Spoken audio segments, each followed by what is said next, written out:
የመካከለኛው ምስራቅ የፖለቲካዊ ገመድ ከምንጊዜውም በላይ ተወጥሮ በመበጠስ አፋፍ ላይ ደርሷል። የእስራኤል የጥበብ ዓይንና ኢራን የውስጥ ውጥረት ሲጋጠሙ የታሪክ ነጎድጓድ የዓለምን ምድር ሁሉ አናውጧል። ትልቁ ዜና የመጣው ደግሞ ከጥላው ዓለም ነው።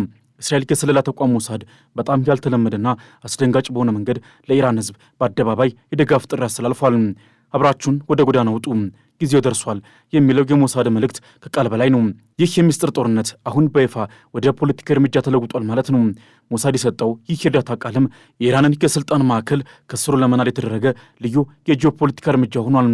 እንደምን ሰነበታችሁ ውድ የኦርቢት ሚዲያ ቤተሰቦች፣ እስከ ዝግጅታችን ፍጻሜ ድረስ አብራችሁን ቆዩም። ቻናላችንን ሰብስክራይብ በማድረግ ቤተሰብ መሆኑን አይርሱም።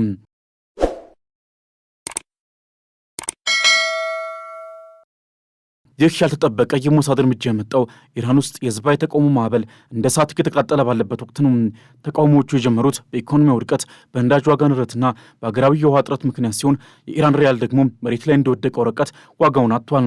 ይህ የጎዳና ላይ ቁጣ በዋናነት የተመራው በአዲሱ የኢራን ወጣቶች ትውልድ ወይም ጄን ዜድ ሲሆን ጋዛንም ሆነ ሊባኖስን አንፈልግም የሚሉ መፈክሮች መሰማታቸው የህዝቡ ቁጣ የውጭ ፖሊሲ ላይ በሚወጣ ገንዘብ ላይ መሆኑን ያመለክታል። የቴህራን ዩኒቨርሲቲና ሌሎች ዋና የትምህርት ተቋማት የተቋመው ዋና ማዕከል መሆናቸው የአገሪቱን የወደፊት ዕጣ ፈንታ የያዙ ትውልድ የመንግስትን ስርዓት ራሱ እንደማይፈልግ ያሳያል ተብሏል። የኢራን ህዝብ የቤት ውስጥ ችግሩ ከሚደገፉት የውጭ ታጣቂዎች በላይ ሆኖበታል። የዚህ ትንታኔ ጥልቀትና ስፋት የሚመነጨው ከሶስት ነገሮች መጋጠሚያ ነው። እስራኤል፣ ኢራንና የዓለም አቀፍ ኃይል ፍጥጫ።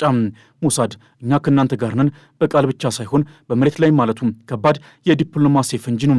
ከጥላው የወጣ ሚስጥር ብርሃንን ይፈጥራል እንዲሉ ሞሳድ በኢራን ውስጥ የስለላና የድብቅ ስራዎችን መስራቱን በይፋ አምኗል። ይህ ደግሞ ከሰኔው 2025 የ12ቱ ቀናት ጦርነት በኋላ የማይቋረጥ የጥላቻ ትግል አሁን ወደ ቀጥተኛ የስርዓት ለውጥ ጥረት መሸጋገሩን ያመለክታል። የኢራን ስርዓት ከውስጥ ሲናጋ የእስራኤል የመከላከያ ባለሥልጣናት ኢራን የመጨረሻ ጥቃት በእስራኤል ላይ ልትሰነዝር ትችላለች ብለው በከፍተኛ ስጋት ላይ ናቸው።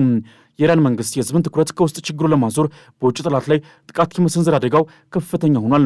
ይህ ሁኔታ ከሩሲያ ዩክሬን ጦርነት ጋር በቀጥታ ይገናኛል።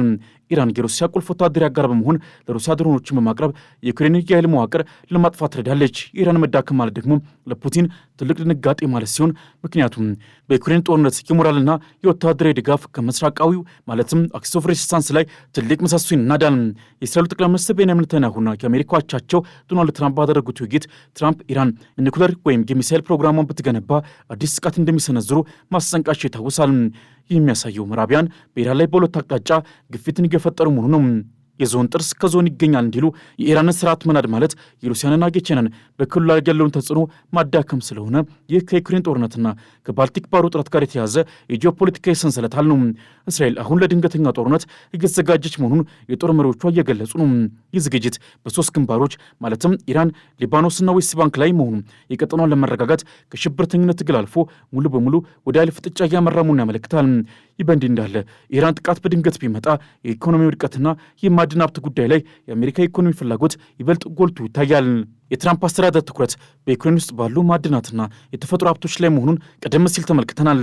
ይህ ደግሞ በመካከለኛው ምስራቅና በምስራቅ አውሮፓ ላይ ያለው የኃይል ትግል ከሀገር ወሰን አልፎ የጥቁር ወርቅና የማዕድን ሀብት መሆኑን ያረጋግጣል። ኢራን አሁን የኒኩሌር ፕሮግራሟን ብትገፋ አሊያም በእስራኤል ላይ ጥቃት ብትፈጽም ጦርነቱ ወደማይቀለበስበት ደረጃ ላይ ይገባል። የኢራን ስርዓት ከውስጥ ህዝቡ ባሰማው ቁጣና ከውጭ በሞሳድ በተሰነዘረበት ጥቃት የሞራል ጥያቄ ደርሶበታል። ይህ ደግሞ የመጨረሻውን የፍጻሜ ውሳኔ ለመስጠት በመነሻ አፋፍ ላይ መሆኑን ያሳያል። የሰላም ወፍ ከዓለም ሰማይ በፍርሃት እንደኮበለለች የጥላቻና የሞት ሰዓት ደግሞ የታሪክን መጽሐፍ እየበላ መሆኑን የምናይበት ዘመን ላይ ደርሰናል። በዚህ ሰዓት በዚህ ደቂቃ የዓለም የፖለቲካ ካርታ በቅጽበት ተሰንጥቆ ወደ አዲስና አስፈሪ ዘመን ተሸጋግሯል። ትልቁ ዜና የመጣው ደግሞ ከጥላው ዓለም ነው። የእስራኤል የስለላ ተቋም ሞሳድ በጣም ያልተለመደና አስደንጋጭ በሆነ መንገድ የኢራንን ህዝብ አብራችሁ ወደ ጎዳና ውጡ፣ ጊዜውም ደርሷል ሲል ያሰማው መልእክትም የሚስጥር ጦርነት አሁን በይፋ ወደ ፖለቲካ እርምጃ መለወጡን በግልጽ ያሳያል እየተባለ ነው። የኢራን ህዝባዊ ተቃውሞዎች እንደ እሳት እየተቀጣጠሉ ባለበት ወቅት የተሰማው ይህ የሞሳድ ጥሪም የአገሪቱን የወደፊት ዕጣ ፈንታ የያዘው ትውልድ የመንግስትን ስርዓት በግልጽ እንደማይፈልገውም የሚያሳይ ሆኗል ተብሏል። ይህ ሁሉ የቤት ውስጥ ችግር የመጣው የውጭ ፖሊሲ ላይ በሚወጣው ገንዘብ ምክንያት ሲሆን ጋዛንም ሆነ ሊባኖስን አንፈልግም የሚሉ መፈክሮች የህዝቡን ቁጣ ያመለክታሉ። ኢራን የሩሲያ ቁልፍ ወታደራዊ አጋር በመሆን ለሩሲያ ድሮኖችን በማቅረብ የዩክሬን ኃይል መዋቅር ለማጥፋት እያገዘች መሆኑ ደግሞ የኢራን መዳከም ለፑቲን ትልቅ ጂኦፖለቲካዊ ኪሳራ ሊሆን ይችላል። ይህ በእንዲህ እንዳለ ሩሲያ በቤላሩስ ላይ ኒውክሌር የመሸከም አቅም ያላቸውን ኦሬሽኒክ ሚሳይሎችን ማሰማራቷን ይፋ ማድረጓ የስጋት ማዕበሉ ከመካከለኛው ምስራቅ አልፎ የኔቶን ደጃፍ እንዳንኳኳ ያሳያል። ፑቲን ይህ ሚሳይል ከድምፅ ፍጥነት በ10 እጥፍ በላይ መሆኑ መጥለፍ እንደማይቻል መናገራቸው ደግሞ የአውሮፓን የጸጥታ ድንበሮች መፈተንና ጦርነቱ ወደ ሌሎች አካባቢዎች የመስፋፋት ዕድሉን ከፍተኛ ማድረጉን ያሳያል። የሩሲያ የኃይል ማማ ከውስጡ ጥረት ቢኖርም በውጭ ግን የሂፐርሶኒክ ማስፈራሪያዋን አጠናክራ ቀጥላለች። ትራምፕም ሆኑ ምዕራባውያን መሪዎች የኢራን ኒውክሌር ፕሮግራምና የሩሲያ ወታደራዊ ግፊት ከሀገር ወሰን ያለፈ የዓለምን የስልጣን ሚዛን የመወሰን ትግል ላይ መሆኑን አሁን በደንብ እያሳየ ይገኛል። እስራኤል አሁን ለሶስትዮሽ ድንገተኛ ጦርነት እየተዘጋጀች ነው። የኢራን ስርዓት ከውስጥ በሚፈርስበት ወቅትም ለሞሳድ የጠረጴዛ ላይ ጥሪ የመጨረሻ ምላሿ በድንገት የሚሳኤል ጥቃት ሊሆን ይችላል። ቀጣዩ ምን ይጠበቃል የሚለው ጉዳይ ደግሞ አነጋጋሪ ሆኗል። እስራኤልና አጋሮቿ በጸረ ሚሳኤል ስርዓቶቻቸው ከፍተኛ ጥንቃቄ እያደረጉ ነው። ማንኛውም የኢራን ጥቃት የእስራኤልን ሰፊ የመልስ ጥቃት ያስከትላል። ይህም የመካከለኛው ምስራቅን ጦርነት ወደማይቀለበስ እሳትነት ይለውጧል። ይህ በእንዲህ እንዳለ ኢራን የአየር ኃይሏን በሚሳኤል ቴክኖሎጂ ለመተካት የተገደደችበት ስትራቴጂካዊ ምክንያትም ይፋ ሆኗል። የመካከለኛው ምስራቅ ወታደራዊ ኃይል እንደሆነች የምትጠቀሰው ኢራን እንደ ሌሎች ሀገራት ውድ የሆኑ የጦር አውሮፕላኖችን ከመገንባት ይልቅ በሚሳኤል ኃይል ላይ ትኩረት ያደረገ የመከላከያ ስትራቴጂ እየተከተለች ይገኛል። ሀገሪቱ የአየር ኃይሏን በሚሳኤል ቴክኖሎጂ ለመተካት የወሰነችባቸው ዋና ዋና ምክንያቶችም ከዓለም አቀፍ ማዕቀቦችና ከስትራቴጂካዊ ብልጫ ጋር የተያዙ መሆናቸው ተመልክቷል። ኢራን በአሁኑ ወቅትም በመካከለኛው ምስራቅ ትልቁና ዘመናዊውን የሚሳኤል ክምችት የያዘች ሀገር ለመሆን የበቃችው ለዓመታት ጣለባትም የምዕራባውያን የጦር መሳሪያ ማዕቀብ ተከትሎ ነው። ሀገሪቱ ዘመናዊ የጦር አውሮፕላኖችን ከውጭ ሀገር መግዛት ባለመቻሏ ትኩረቷን ሙሉ በሙሉ በሀገር ውስጥ በሚመረቱ የረጅም ርቀት ተወንጫፊ ሚሳኤሎች ላይ እንድታደርግ አስገድዷታል።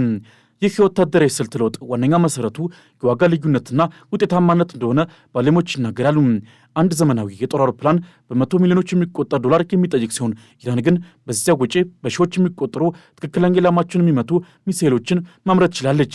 ይህም በጦርነት ወቅት አውሮፕላኖች ሳይነሱ የጠላትን ወታደራዊ ይዞታዎች ከሩቅ ለማጥቃት የሚያስችል ስትራቴጂካዊ ብልጫ ሰጥቷታል። ከዚህ በተጨማሪ የሚሳኤል ማስወንጨፊያዎችን በመሬት ስር መጋዘኖችና በተራራማ ስፍራዎች ውስጥ በቀላሉ መደበቅ መቻሉ እንደ አውሮፕላን ማረፊያዎች በጠላት ጥቃት በቀላሉ እንዳይወድሙ የመከላከል አቅሟን አጠናክሮታል። ኢራን በቅርቡ ፈታ የተሰኘውንና የድምፅን ፍጥነት በከፍተኛ ደረጃ የሚበልጥ ሃይፐርሶኒክ ሚሳኤል ይፋ ማድረጓ ከአየር ኃይል ይልቅ በሚሳኤል ቴክኖሎጂ ላይ ያላትን የበላይነት ለማሳየት ያቀደች መሆኑን ያሳያል። ምንም እንኳን ኢራን በቅርቡ ከሩሲያ ሱኮይ 35 የጦር አውሮፕላኖችን ለመግዛት ጥረት ብታደርግም አሁንም ድረስ ግን ዋነኛው የመከላከያ ምሰሶና የጠላቶቿ ስጋቱን የቀጠለው በሚሳኤልና በድሮን ኃይሉ ላይ የገነባችው ሉዓላዊ አቅሟ መሆኑ ተገልጿል። የኢራኑ ፕሬዚደንት መሱድ ፔዜሽኪያን ለማንኛውም ጠባጫሪነት የኢራን ምላሽ ከባድና ተስፋ አስቆራጭ ይሆናል ሲሉ ማስጠንቀቃቸው ይታወሳል። ከጥቂት ቀናት በፊት አገራቸው ለማንኛውም ጥቃት ምላሽ ሰጣለች የሚለውም የፕሬዚዳንቱ ዛቻ የመጣው ትራምፕ በዋሽንግተን በኢራን ላይ ሌላ ጥቃት ልትፈጽም ትችላለች ብለው ከገለጹ በኋላ ነው። ትራምፕ በፍሎሪዳ ማር ኤሎጌ ሪዞርት ከእስራኤል ጠቅላይ ሚኒስትር ቤንያሚን ኔታንያሁ አጠገብ ቆሞ አሁን ኢራን የኒውክሌርና የሚሳኤል ፕሮግራሞቿን እንደገና ለመገንባት እየሞከረች እንደሆነ ሰማለሁ፣ እናም ይህ እውነት ከሆነ እናፈርሳቸዋለን ሲሉ ዝተው ነበር። የአሜሪካው ፕሬዚዳንት ኢራን የረጅም ርቀት መሳሪያዎችን ማልማቷን ከቀጠለች የኢራን የኒውክሌር ፕሮግራምና የሚሳኤል ተቋማቷ ላይ ወዲያውኑ የሚፈጸም የእስራኤልን ጥቃት እንደሚደግፉ ተናግረዋል። ኢራን የኒውክሌር መርሃ ግብሯን አሊያም ሚሳኤል አቅሟን እንደገና ለመገንባት ብትሞክር ፕሬዚዳንት ትራምፕ ተጨማሪ ወታደራዊ እርምጃ እንደሚወስዱ ካስጠነቀቁ በኋላ በማንኛውም ጠባጫሪነት ላይ በኃይል ምላሽ ለመስጠት ቃል ገብታለች። ፕሬዚዳንት ፔዜሽኪያንም ይህንን ማስጠንቀቂያ በኤክስ ገጻቸው ላይ ወጡ ሲሆን የኢራን ዛቻ የተሰማው ትራምፕ ከእስራኤል ጠቅላይ ሚኒስትር ቤንያሚን ኔታንያሁ ጋር ተገናኝተው እንደገና የእስራኤልን ቀጠና አመለካከት አጥብቀው ከደገፉ ከአንድ ቀን በኋላ ነበር። ለዛሬ ጋዘጋጀንላችሁ ሰፊ ትንታኔ ይህን ይመስላል። ሀሳብ አስተያየታችሁን ከታች ባለው የአስተያየት መስጫ ቦታ ላይ አስቀምጡን። ቻናላችንን ሰብስክራይብ በማድረግ ቤተሰብ መሆኑን አይርሱም። በሚቀጥለው ጊዜ እስክንገናኝ ድረስ ሰናይ ጊዜ ይሁንላችሁ።